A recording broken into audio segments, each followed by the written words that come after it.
Hello, everyone. Welcome back. Thank you for joining us.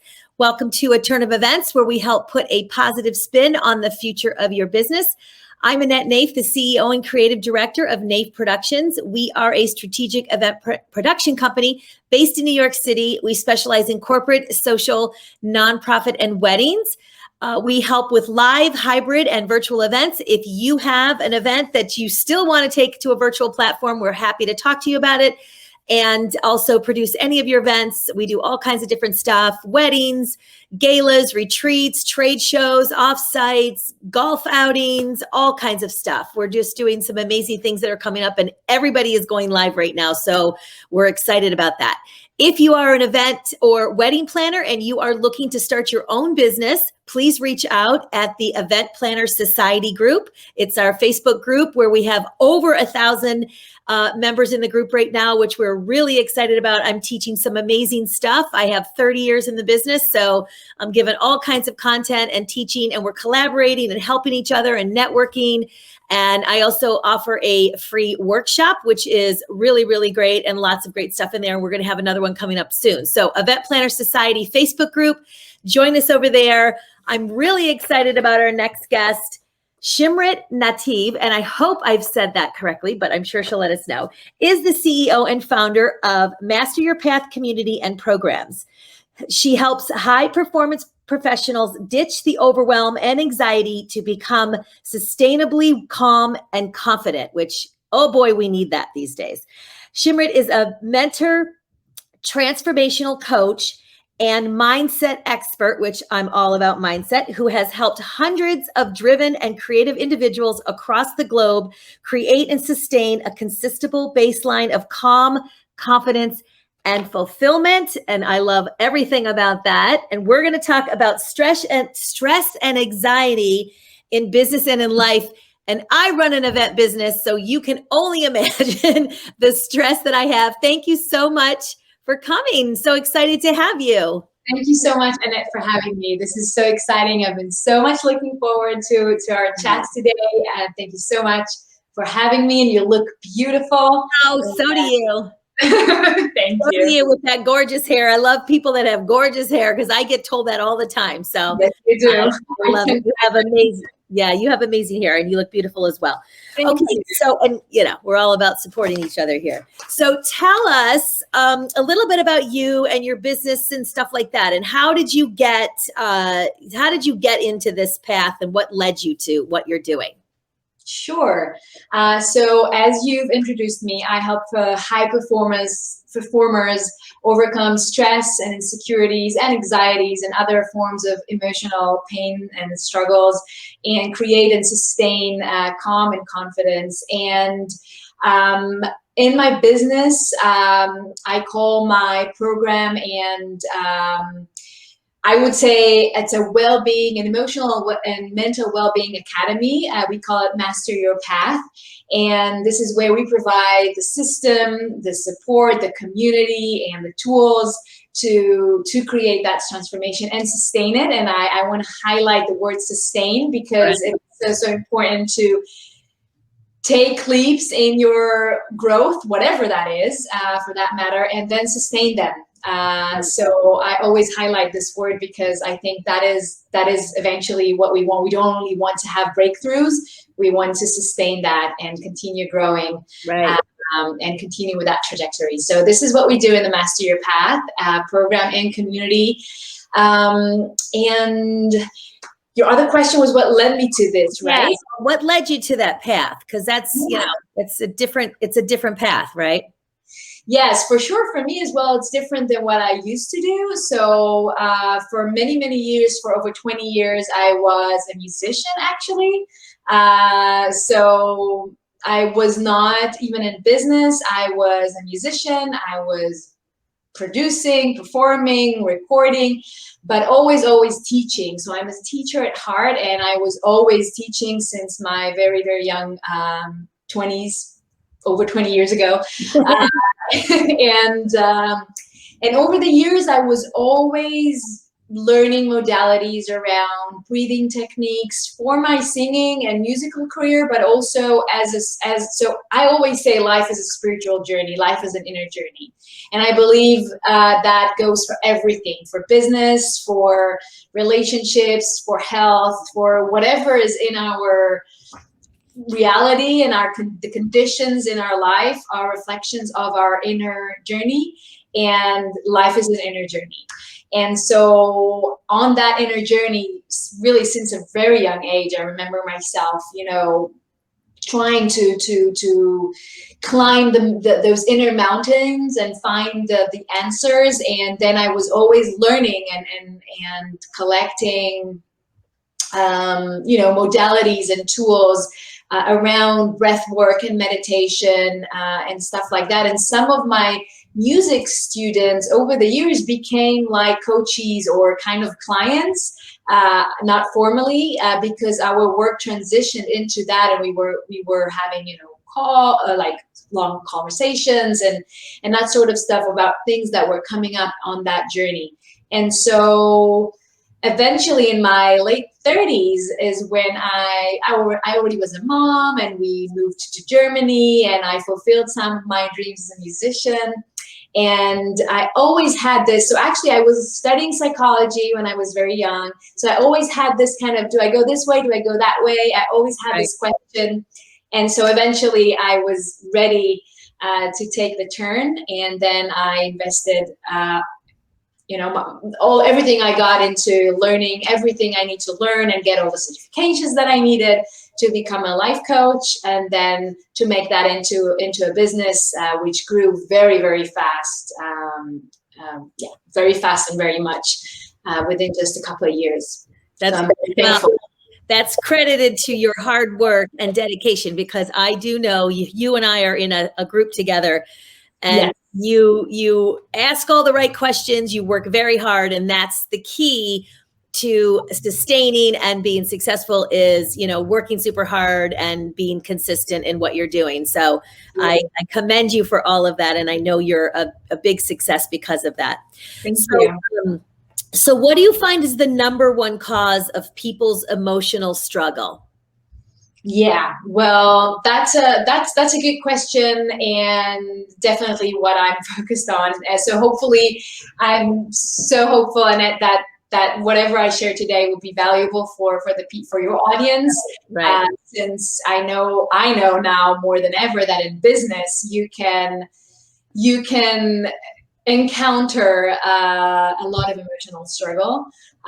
So there's so much to say about emotional struggle. It's a very, very big, definition, but maybe I will narrow it down to business and to around maybe work and life balance, right, and things that we really encounter on that path. So I would say, well, stress is one of the number one causes for emotional struggle and physical struggle. So stress is the number one cause for disease as well, for health issues.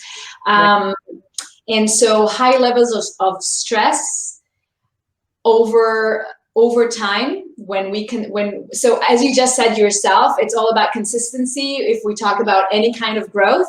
So it's the same with stress and emotional struggle. If we keep consistency with that, and we don't take the steps to reduce the stress levels, then that becomes as well, that grows too into real chronic emotional struggles or physical struggles as well. So I would go with stress for sure. Yeah. Yeah. That's number one cause. Stress will get you in every aspect, right? So that's why I try to sleep well every night. I get my 8 hours. I really try eating healthy. I have to work out. That keeps me calm. I run a very busy business, and events are the top 5 most stressful professions you can have. And so, as Forbes wrote about it a while ago, that the top 5 event planning is at the top of that. So that's kind of crazy. Next to like military, police, fire. I mean, it's kind of it's a funny just to think about it, it's kind of crazy. So I can understand that it's you have to be, keep myself calm. It's very, very important. So what causes overwhelm? Right. So overwhelm is an experience where you feel that you have more than you can handle. Yeah. When you feel this bottleneck of you being the bottleneck of everything that you need to do or process or take care of, and it's more than can go through this bottleneck that you are, or this vehicle that you are, and that causes the overwhelm. Yeah. And so some of the,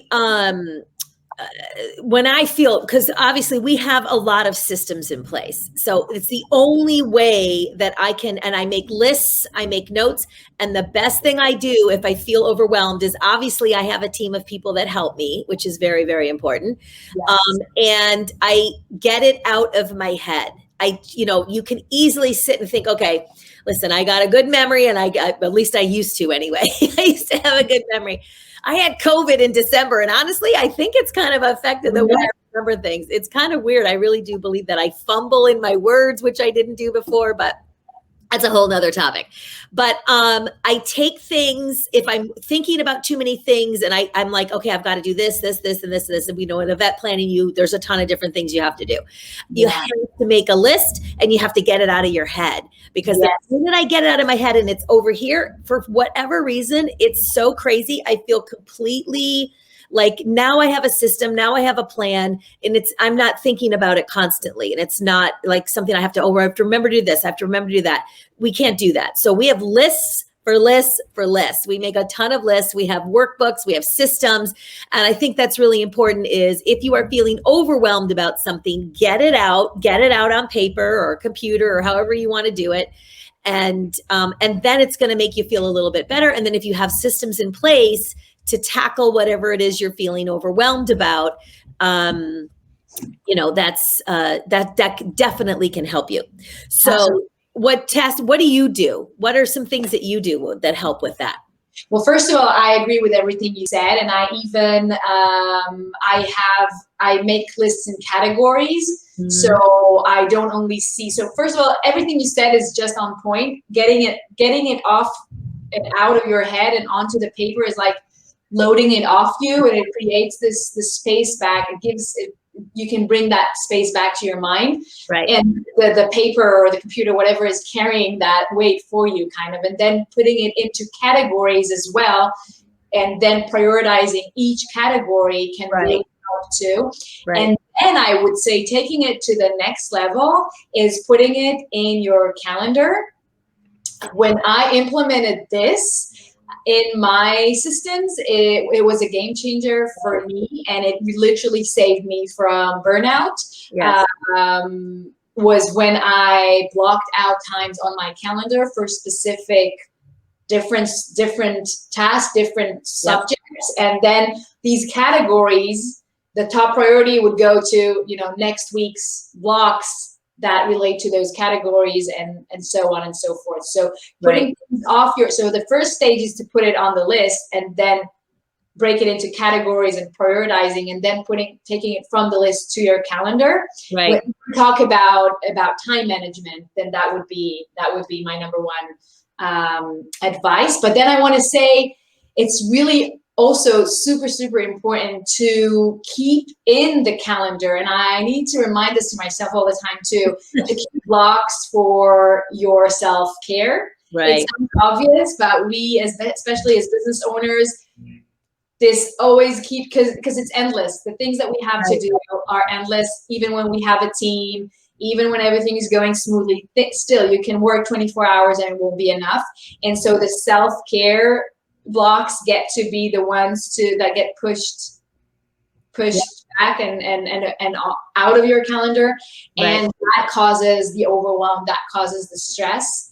So that is so important. To exercise, just like you say, to sleep enough, drink lots of water. Yeah, absolutely. Take walks outside.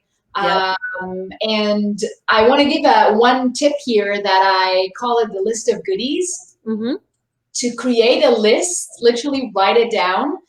This is not a to-do list. It's a list of things that you know that gets you up, that helps you to spiral up or to, pick up your energy. It can be different things for different people, but usually music works, walk outside works, jumping jacks works, take a nap, cold shower, hot tub, meditation if that's accessible, whatever that is for you, eating chocolate, whatever that is. Yeah.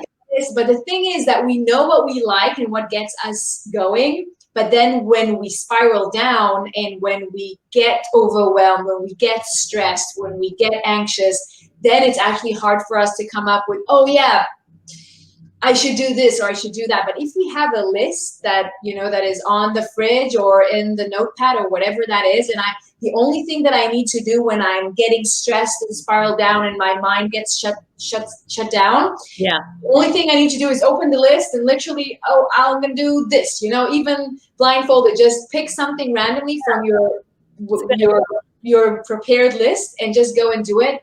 Can really shift things in an instant sometimes. Yeah, that's a great idea. I calendar everything from my workouts, sometimes I even put lunch so that I can tell me to have lunch, which I don't normally need to be told to eat, but I love to eat. But healthy, but I love to eat. So and then even date night or whatever that is, dinner with girlfriends, whatever that looks like, I calendar every single thing. And sometimes my girlfriends laugh when I send them a calendar invite and they're like, oh my gosh, yours and I said, look, I need to put in the calendar. Isn't it nice to know that you're in the calendar and that you didn't forget about this or whatever? So sometimes I do that. So they make fun of me when I do that, but I don't really care. So absolutely. And I have my date night with my husband as well. I call it a date and it has to go in the calendar. It's also one of the things that we get to, okay, we'll spend time next week. And then a month goes by and you didn't have some time with your partner. That's super important. Or your friends, you need your friends for sure. Yes. Okay. Yes. So what is stress? Well, stress is a response. Stress is what we can call also the fight or flight mode, right? It's when the mind that then activates the body, that then activates the mind. So it's a cycle of body, mind, where this body-mind system that we are, which I call it the vehicle that we have or the instrument that we have, gets into a fight or flight mode ongoingly. So we have this mode in our body that activates specific hormones and affect our our different systems in the body.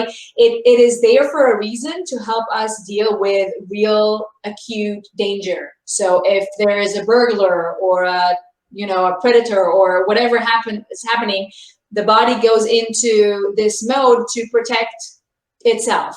Right. But when we're in stress, what happens is that the thought alone activates the same mechanism, the same response. So it's by thought alone, thinking about the coworker, the to-do list, the bills, the spouse, the kids, the in-laws, whatever is the cause of stress in your life. Yeah. Just the thought alone, without even interacting with that situation, can activate this cycle in the body and mind.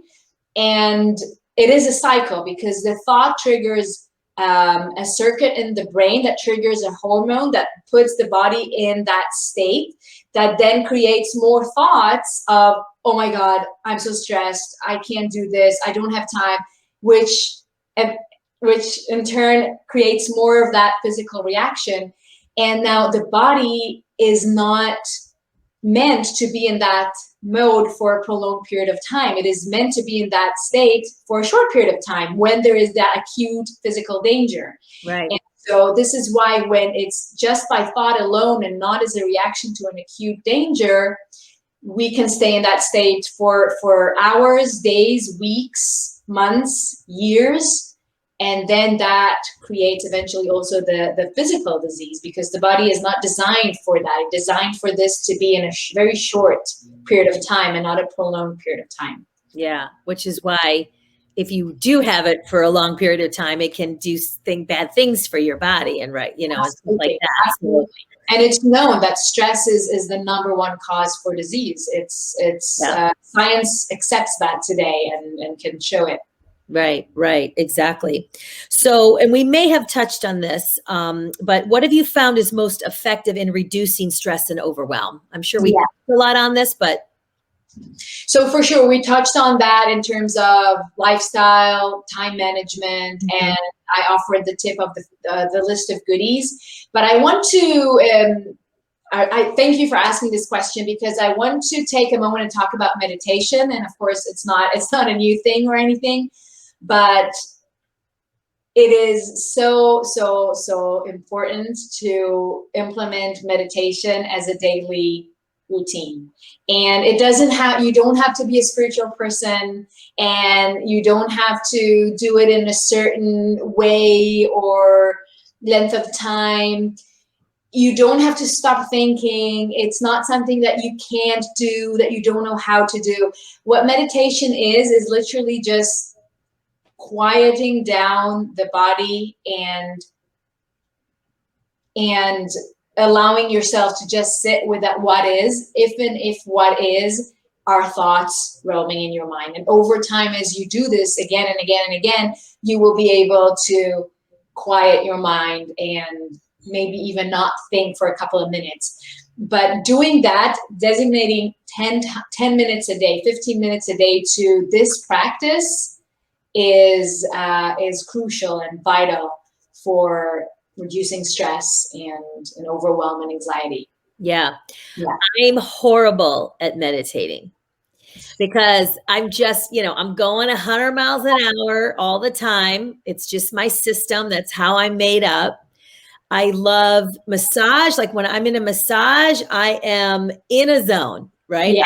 I can shut down. I relax on the weekends, but my mind is so active all the time. I'm really bad at meditating, but, I feel like I'm doing it in different ways than just sitting and with my eyes closed. Because I'm thinking about, okay, what am I going to have for lunch? What am I going to wear? What time is who am I going to, what happened yesterday? That client that pissed me off or I can't, it's the worst thing for me to sit and do that.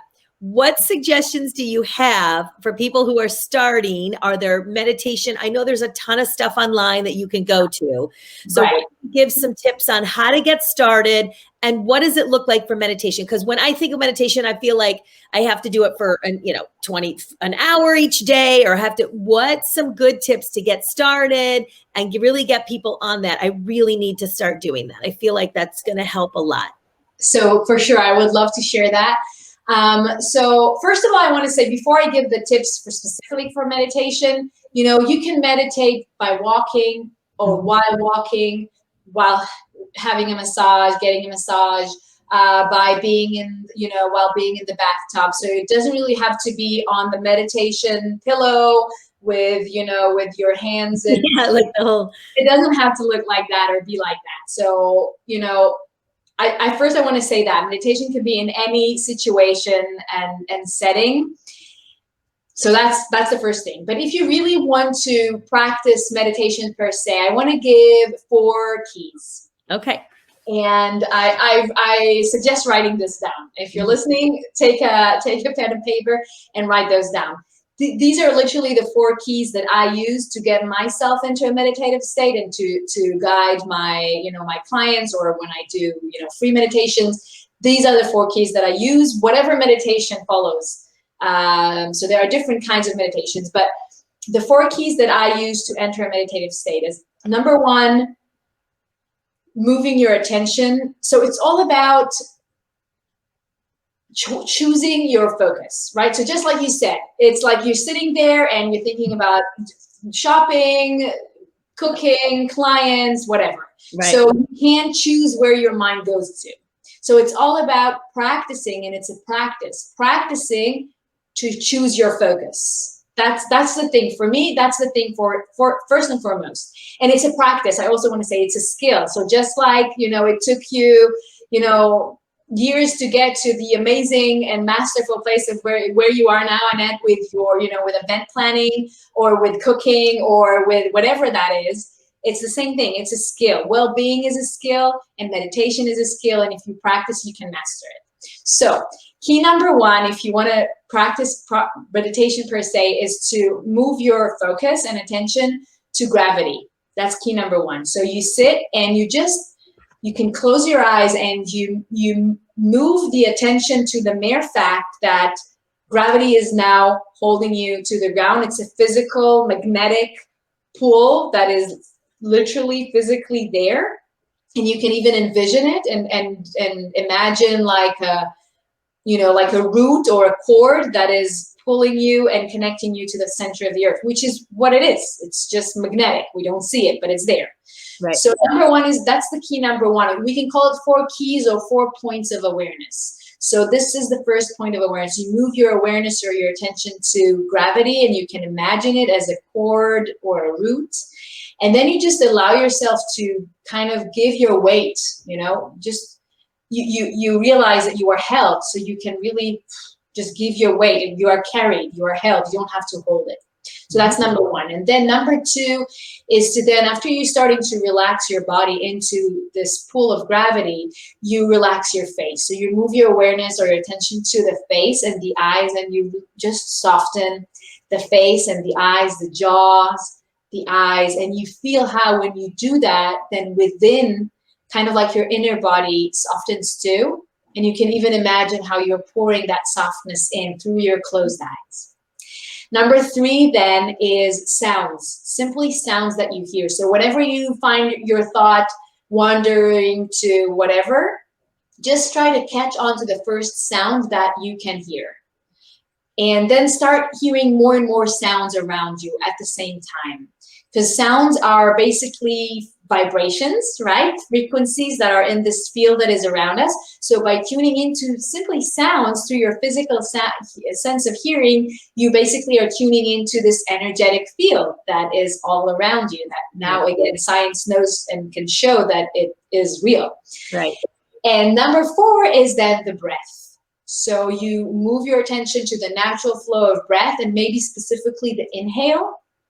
So you're trying to be aware of every inhale, feeling the inhale, and then maybe even opening your heart to the inhale and focusing on your heart space and feeling the breath coming in. And then you are moving between these 4 points of awareness. It's like 4 pillars, you can say, that hold this space that you really quickly find yourself in. And it's okay if at first, you're coming in and out. And then I would say the first thing to hold on to or reach out to are the sounds. The sounds are your door to come back to this space. And you don't have to do this for an hour. You can do this for 5 minutes, for 10 minutes, put a timer on, a stopper. And it's fine if for 5 or 10 minutes, for that length of time, all you did was bringing your focus back, It's fine. It's like, it's like you're practicing whatever, scales on the piano or lifting weights, over time, right, you get better and better at it. So yeah, it's so true. Yes. Practicing all of that. It's just with anything that you do, if it gets easier and easier. So I'm going to definitely try those. Are great tips, because now I have points to focus on as opposed to focusing on the other stuff that's going on outside in the life. So I think it's such great advice. Thank you so much for that. Very welcome. All right. So what kind of people, let's see, I want to make sure I'm getting my questions in here before. If you guys have any questions, please be sure to pop them in the chat. We'll be happy to answer them for you. Absolutely. So what kind of struggles do you help people break through? Thank you for asking. So, well, naturally, the things that we've covered today, so stress, overwhelm, anxiety, different kinds of anxiety. So not only anxiety that is related to stress and overwhelm or burnout, but also, many of my clients have health anxiety, which is a very, very, very common thing, to be anxious and fearful about, your future, your health, your children's health. And I've had that in the past myself. So this is something that we help people break through and overcome. And any type of insecurities, imposter syndrome, low self-worth, low self-esteem, self-hate, that many times reflects in relationships, in patterns, in relationships with partners, with friends, at work. Yeah, that's what we help with. That's everybody these days. I mean, I'm sure you've had a lot. I know your business has really blown up in the last year, and unfortunately, it has a lot to do with what's been going on with, the pandemic and people losing their jobs and their businesses. And I know a lot of my colleagues did not make it through COVID, which is really, really sad.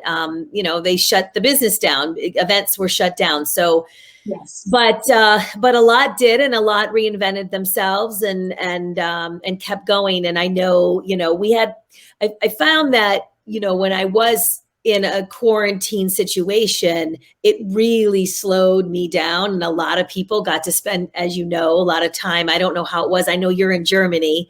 And I'm in New York. So it was very strict here, and I don't know what it was like there, but I'm sure it was pretty similar across the country, across the world. Yeah.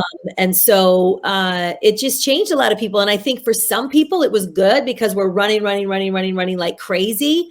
And so it forced us to slow down, be with our families, spend time with our kids, and things like that. So I think in one hand, it was a good thing, but I'm sure you saw a lot of changes and stress and what's been going on, right?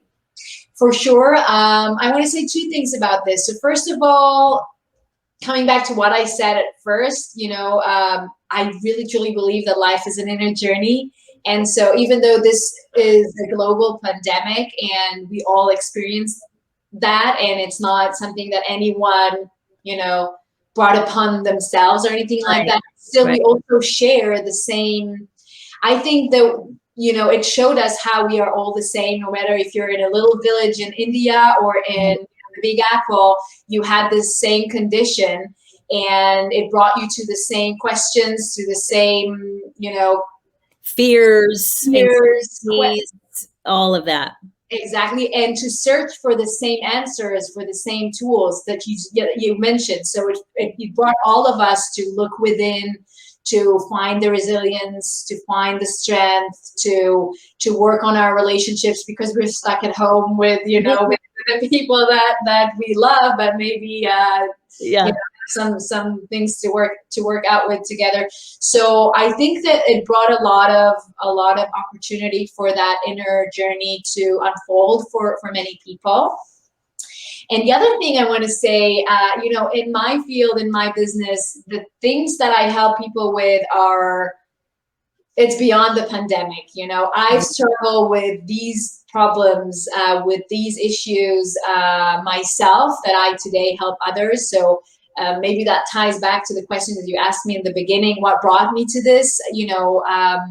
I had my own healing journey when I had precancer lesions in my cervix when I was in my late 20s. And that brought me to a very deep healing, emotional and spiritual journey. And it goes back to my childhood. It brought up things from there. So, there was no pandemic in 1990 and 2000, and still I was going through these things. So I'm trying to say that this is, it's part of everyone's journey. Yeah. It's part of life. Exactly. Yeah. Yeah. So what kind of people do you work with? Well, I work with, we have a beautiful, beautiful family of people. So really everyone that joined our program, the Master Your Path program, it's a family, I always say, and it really, really is. It's just amazing, the connections that are made and the support. So it's like a family of like-minded people. All people are, professional, busy people, either business owners or working, in the European Union or in big corporate, or, you name it. and all over the world. So we have people from Australia, from the US, from Canada, from Europe, and from the UK. So it's an amazing opportunity to really connect in one small room with people from all over the world and find so much in common in the lifestyle, in the stressors and you know and struggles, and also in the deep desires and dreams and walking on this journey together. Yeah, that's awesome. So what tools do you use? What method do you follow? Yeah, well, we work on all, I believe that you need 4 pillars. I say this word again, 4 pillars or 4 wheels, you can say, to get this going, you know, and keeping a balance and really creating a sustainable. We talked about sustainability. Right. You need all 4 wheels. Otherwise, you get, you know, you get. It doesn't hold. It doesn't sustain. So it's on the cognitive level, using tools that are, you know, for the CBT world, working on creating shifts in the mindset and the thought processes and the reaction patterns from a conscious level. But that does not it cannot stand alone. You have to have all 4.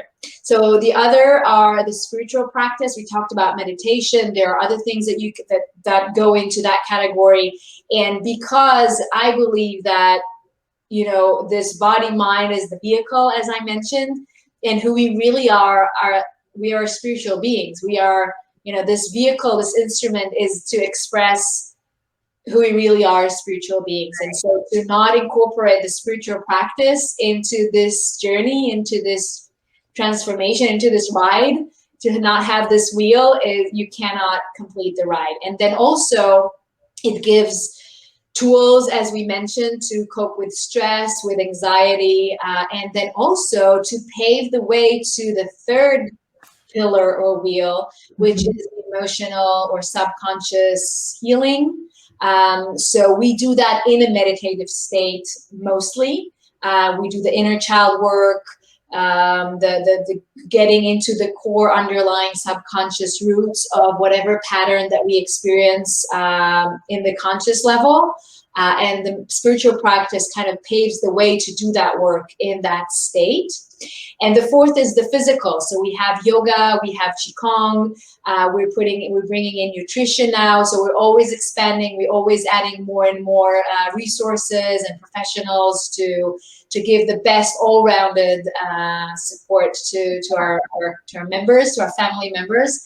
And of course, with a lot of consistency. So as you know, you mentioned, just like with business or with health or with whatever that is, you need consistency to create and sustain change. Right. And there's a lot of emphasis on consistency, right, as part of this. Yeah. Yeah. And so how is that different than therapy? Well, therapy is, the classical therapy is, you know, a lot of talking and a lot of digging into the past. And, you know, when I say inner child, I don't mean digging in. We don't spend hours and hours and hours and hours and hours and hours talking about everything that happened and picking up every stone and seeing, you know, what's underneath.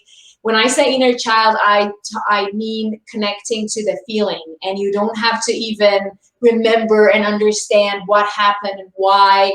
It's about connecting to who you once were.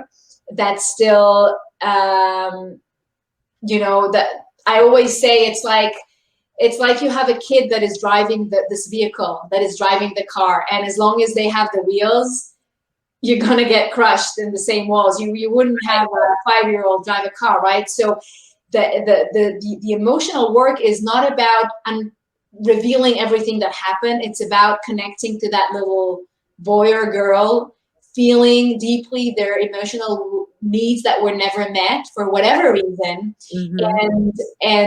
and being the adult that is able now to fulfill those needs, and in a sense put them safely in the back seat, so you, the free adult that you are, can drive this car and get to where you actually want to get, whether it is in your relationships, in your career, in your lifestyle, in your health, whatever that is. Right. And in therapy, I think you don't get the tangible tools to do that. It's more about understanding, bringing awareness. It can be very helpful, but it just doesn't give the full transformation because there are no tangible tools. You can Right. talk for hours, forever. You can, it gives a lot of release, Right. but it's not tangible. There are no tools there. Right. Yeah. So if I'm implementing the tools, trying to take care of myself for the emotional and relieving the stress, how long does it take for you to have that you've got a routine down with it and you're relieving the stress and all of that? How long does that take? Well, of course, that is different for each person, but usually within 2 to 3 months, you see, it's like you take yourself out, or you get out of this hole that you feel stuck in with the stress, with the anxiety, with whatever that is.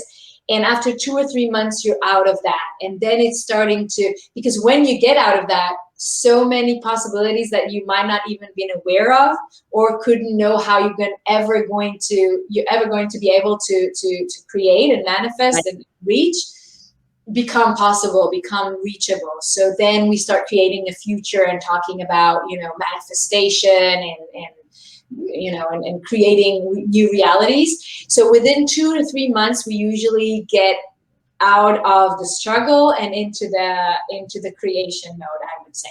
Yeah, that's wonderful. Great information. I'm going to start meditating and I'm going to let you know how it goes. Yes, and I'll send you a video where I explain these 4 keys and then also guide you with them. So I have a page and I'll send it to you. Yeah, I would love that. Is it possible to put that here in the link for everybody, or do you have to? Yeah. I can very quickly. Multitasking is me, so you can ask whatever you want. Okay. Or you could do it later, whatever you want to do. So how does everybody find you? How do they find you? Sure. Well, it depends what you want, right? So first of all, of course, I have a Facebook group that you are very, very, very welcome to join. And it's a free group. It's called Master Your Path. So you go to facebook.com/group/master your path, and that's the group. And then if you want to connect with me more in person, you can either send me an email, contact@shimritnativ.com. So this is my name, and it's just contact@shimritnativ.com, or you can go to my website, shimritnativ.com, and find everything you're looking for about me right there. That's awesome. Well, thank you so much. I so much enjoyed this. You can add that link to the Facebook group, and I can also add it when you send it to me. I can add it for everybody. But I so appreciate you being on the show. I adore you. You're doing amazing things. I know you're so passionate about what you do, and I think that's really, really important. And I know you are helping so many people, and I just love it. And thank you so much for being here. Annette, I want to thank you so much. So first of all, this link to the meditation is right here in your chat. I don't know if I'm dropping a link in the chat here on StreamYard, does it show? Oh no, it goes in the prep, but let me share it. I will share it right now for you. Hold on. So this is where I explain about the keys a bit more in depth maybe than what we did here. And then the second link is to a guided meditation that is following exactly these keys. So you can just try it out for yourself. Okay. And while we're at it, then here is the link to the group. And I want to thank you. I am so blessed to have met you. You are amazing. You are really beautiful and inspiring and powerful. And every time we get into the same room, I just love the light and energy that you bring. And thank you so much for inviting me to your show. It's been a delight. Yes. And thank you so much. You're so welcome. Thank you. And thank you all for joining us. We will be back again next week, and we can't wait to see you, and have a fantastic week. And I'll talk to you guys later. Thank you. Bye, everyone. Bye, everyone. Thank you.